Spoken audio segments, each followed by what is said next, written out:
एक समय की बात है, बनारस के राजा रानी के यहाँ एक तेजस्वी पुत्र ने जन्म लिया। उसके नामकरण के दिन महल में 800 ज्योतिषी आमंत्रित किए गए और उपहार स्वरूप जो उन्होंने मांगा उन्हें दिया गया। सभी आदरणीय लोगों का स्वागत है। मुझे नवजात राजकुमार का भविष्य बताइए और उसके लिए एक उचित नाम का चुनाव कीजिए। उनमें से एक ज्योतिषी शरीर पर बने चिन्हों को पढ़ने में निपुण था। उसने कहा, महाराज, ये बालक बहुत ही तेजस्वी है और आपके पश्चात राजा बनेगा। ज्योतिषी बहुत चतुर थे। उन्होंने राजा रानी को वही बताया जो वो सुनना चाहते थे। आपका पुत्र 5 अस्त्रों में निपुण होगा। उसे 5 अस्त्रों के महान ज्ञाता के रूप में जाना जाएगा। ये सुनकर राजा रानी ने अपने पुत्र का नाम राजकुमार पांचस्त्र रखा। आज से इसे राजकुमार पांचस्त्र कहा जाएगा। कई साल व्यतीत हो गए और राजकुमार एक सुंदर और शक्तिशाली युवक बन गया। जब वो 16 वर्ष का हुआ तो राजा ने उसे गुरुकुल भेजने का निर्णय लिया। पुत्र, अब तुम्हारे गुरुकुल जाने का समय आ गया है। तुम्हें तक्षशिला नगर जाना होगा। वहां तुम्हें विश्व प्रसिद्ध गुरु मिलेंगे। जितना सीख सको सीख लेना और यह धन दक्षिणा के रूप में देना। राजा ने उसे 1000 स्वर्ण मुद्राएं देकर विदा कर दिया। राजकुमार ने बहुत लंबी यात्रा तय की और अंत में वो तक्षशिला पहुंच गया। वहां पर वो तक्षशिला के विश्व प्रसिद्ध गुरु से मिला। गुरुदेव, कृपया मुझे अपना शिष्य स्वीकार कर लीजिए और मुझे जो चाहिए वो कृपया मुझे सिखाइए। ठीक है पुत्र, तुम्हें ध्यान लगाकर मेरे आदेशों का पालन करना होगा। और राजकुमार ने शिक्षा ग्रहण करना आरंभ कर दिया। उसने बहुत परिश्रम से पढ़ाई की और गुरु का सर्वश्रेष्ठ शिष्य बन गया। जब गुरु ने उसे वो सब कुछ सिखा दिया जो उसके लिए आवश्यक था, तो उन्होंने राजकुमार को विशेष उपाधि प्रदान की। तुमने अपनी शिक्षा पूरी करके उसमें निपुणता प्राप्त की है। मैं तुम्हें विशेष उपहार स्वरूप 5 अस्त्र दे रहा हूँ। अब तुम वापस अपने राज्य जा सकते हो। राजकुमार वापस बनारस की ओर चल पड़ा। रास्ते में घर जाते समय वो एक वन से होकर जाने लगा जिस पर एक राक्षस का राज था। राजकुमार पांचस्त्र, इस वन से होकर मत जाइए। वहाँ पर चिपकासुर नाम का भयंकर राक्षस रहता है। वो जिसे देख लेता है उसका वध कर देता है। परंतु राजकुमार में आत्मविश्वास था और वो एक शेर की भांति साहसी था। तुम लोग बिल्कुल चिंता मत करो मित्रों, मैं जाकर उस राक्षस से निपट लूंगा। राजकुमार उस भयंकर राक्षस से सामना होने तक वन में चलता रहा। अरे बाप रे, ये तो सच में बहुत ही विशाल और बहुत ही भयंकर है। वो एक वृक्ष के समान लंबा था। उसका सर किसी छत के समान बड़ा था और आंखें थाली के जैसी बड़ी बड़ी थी। उसके विशाल मुंह से 2 पीले दांत बाहर निकले हुए थे जो बदसूरत होकर भूरे हो गए थे। उसका बहुत विशाल पेट था जिस पर सफेद धब्बे थे और हाथ और पैर नीले थे। राक्षस राजकुमार पर बहुत तेज दहाड़ा। तुम मेरे वन में कहां जा रहे हो तुच्छ प्राणी? तुम मुझे स्वादिष्ट फल की भांति लग रहे हो। मैं तुम्हें खा जाऊंगा। क्योंकि राजकुमार ने हाल ही में शिक्षा पूरी की थी और अपने गुरु से सर्वोत्तम पुरस्कार जीता था, इसलिए उसे लगा कि वो सब कुछ जानता है और वो कुछ भी कर सकता है। उसने कहा, मेरी बात सुन भयंकर राक्षस, मैं राजकुमार पांचस्त्र हूँ और मैं तुम्हें ढूंढने आया हूँ। मैं तुम्हें मुझ पर आक्रमण करने का न्योता देता हूँ और मैं तुम्हें पहले ही अस्त्र से मार गिराऊंगा। मेरे शक्तिशाली धनुष और मेरे विष बुझे तीर से। राजकुमार ने अपने धनुष पर जहरीला तीर चढ़ाकर सीधे राक्षस पर चला दिया, परंतु तीर उसे बिना हानि पहुंचाए उसके बालों में गोंद की भांति चिपक गया। ओह, भले ही तुम्हें उससे हानि नहीं हुई होगी, परंतु अब मैं एक एक करके तुम पर 50 तीर छोड़ूंगा, वो भी लगातार। फिर एक के बाद एक राजकुमार ने पूरे 50 जहरीले तीर उस पर छोड़े, परंतु वो सारे ही राक्षस के बालों में चिपक गए, जिसे चिपकासुर कहा जाता था। फिर राक्षस ने अपने शरीर को अपने छत की भांति सर से लेकर नीचे अपने नीले पैरों तक हिलाया और सारे तीर बिना हानि पहुंचाए भूमि पर गिर पड़े। अब मैं अपना तीसरा अस्त्र उपयोग करने वाला हूँ। राजकुमार पांच अस्त्र ने अपना तीसरा अस्त्र 33 इंच लंबी तलवार निकाली। उसने उसे अपने शत्रु पर घोंप दी, परंतु तलवार राक्षस के चिपचिपे बालों की परत में चिपक गई। चिपकासुर, अब तुम मेरे इस चौथे अस्त्र से नहीं बचोगे।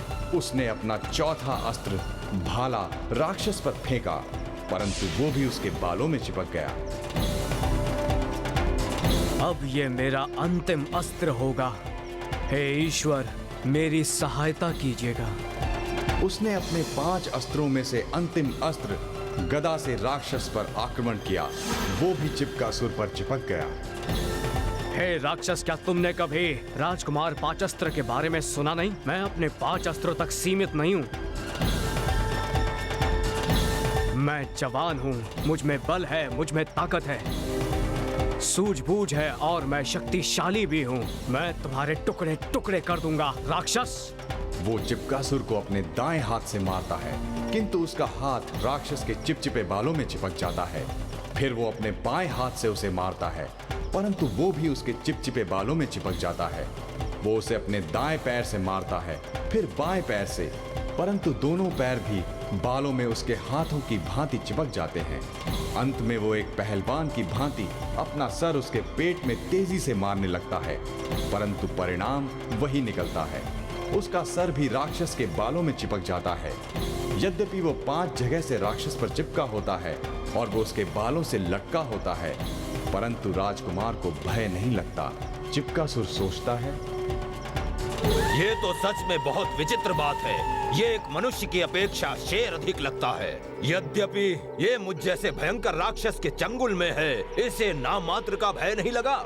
मुझे इतना समय हो गया है इस वन में लोगों को मारते हुए, परंतु मुझे आज तक इस राजकुमार की भांति साहसी पुरुष कभी भी देखने को नहीं मिला है। इसे मुझसे भय क्यों नहीं लग रहा? क्योंकि राजकुमार पांच अस्त्र किसी आम इंसान की भांति नहीं था, इसलिए चिपकासुर उसे खाने से डर रहा था और उसने पूछा, नवयुवक, क्या तुम्हें मृत्यु का भय नहीं है? मैंने बहुत सारे लोगों को मारा है, परंतु मैंने तुम जैसा साहसी मनुष्य आज तक नहीं देखा। मुझे बताओ, तुम इतने निडर कैसे हो?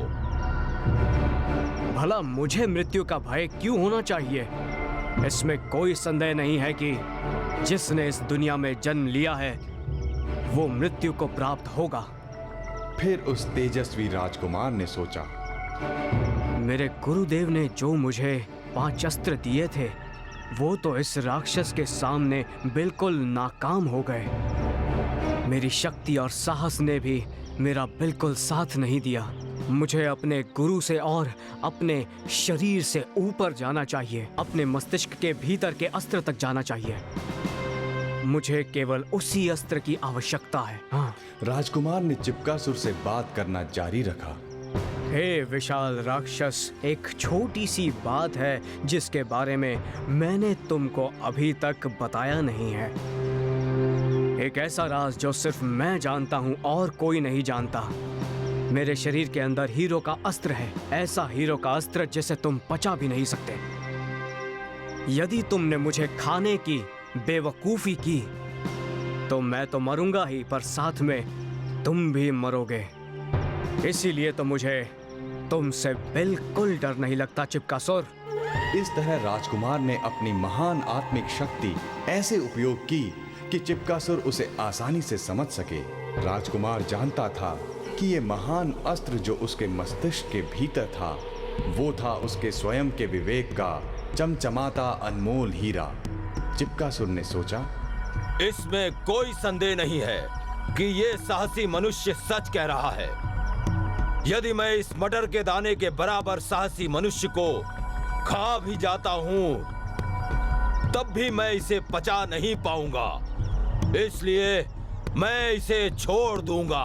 अपनी स्वयं की मृत्यु के भय से उसने राजकुमार पांचस्त्र को छोड़ दिया। तुम एक महापुरुष हो, मैं तुम्हें नहीं खाऊंगा, मैं तुम्हें बिना छुए जाने दूंगा।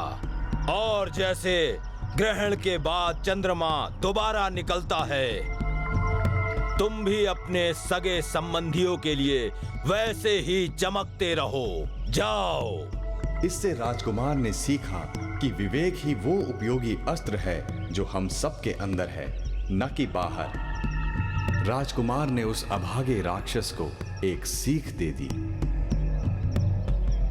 हे चिपकासुर, तुम्हारा जन्म एक हत्यारे, रक्त पीपासु और नरभक्षी राक्षस के रूप में इसलिए हुआ क्योंकि तुमने अपने पिछले जन्म में बुरे कर्म किए थे, और इसलिए तुम्हें इस जन्म में केवल कष्ट भोगना पड़ेगा और सारी पीड़ाएं उठानी होंगी। इससे तुम्हें इस जन्म और सारे जन्मों में केवल कष्ट ही मिलेगा।